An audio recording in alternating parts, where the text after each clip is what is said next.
you mentioned Texas, I wanted to ask you about one of the results, the state Senate race there. We saw a Democrat actually flip a seat that Trump won by 17 points. I think he won by even more over the weekend.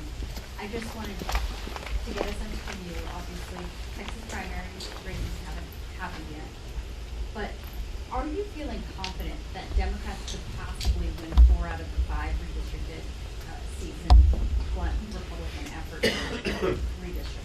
Yes. Republicans done effed up in Texas, and they know it. We knew it months ago. And it's because of a variety of reasons. First of all, they were never going to get 5 seats. But they created a scenario where they tried to take 5 seats away from Democrats, didn't think that we were going to respond. California responds decisively, and we will pick up 5 seats as a result of Prop 50 in California. And it remains to be seen what happens in Texas. I can guarantee you they won't win 5 seats. They're going to struggle to win 3 based on 2024 performance, let alone what we've seen literally over the last year.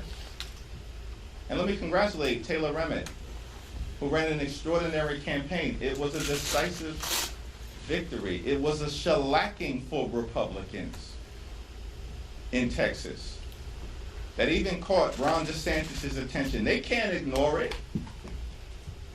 And by the way, Republicans have been losing elections and Democrats have been winning elections since January of last year.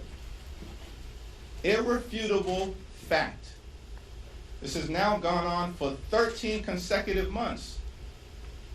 And during the entirety of the Trump presidency, Democrats haven't lost a single meaningful election. Not one. Not one. We won the Iowa special election in January. That was a district that Trump had just won by 20 points, a state Senate seat in Iowa. Decisively won an election in February for the Westchester County Executive in a district partially represented by Mike Lawler.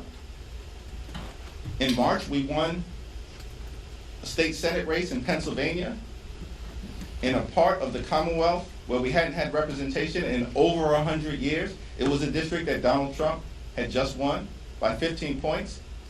In April of last year, we won a special election in the Wisconsin State Supreme Court contest by over 11 points in a state that Donald Trump had just won, where Elon Musk spent over $25 million. In May, for the first time in 12 years, we won the mayor race in Omaha, Nebraska, and elected an African American for the first time ever in the history of that great state. In the off-year elections in November, we won all over the country, in Virginia, in New Jersey, in New York, flipped seats in Mississippi to break the Republican supermajority in the state Senate, won 3 state Supreme Court races in Pennsylvania, won statewide in Georgia for the first time in 20 years, crushed it in California with Prop 50. Democrats in the off-year elections won up and down the ballot across the country.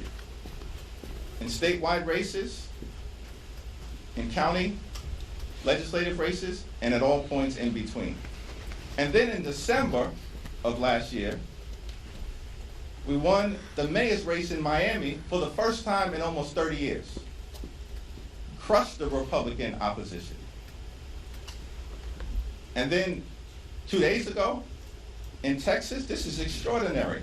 In a district that Donald Trump won by 17 points, the Democrat wins by 14 points. That's a 31-point swing. No one's ever seen anything like that in modern American political history. Democrats are doing that. A 50-point swing in Texas amongst Hispanic voters. And state Senate districts in Texas aren't small. They're bigger than congressional districts.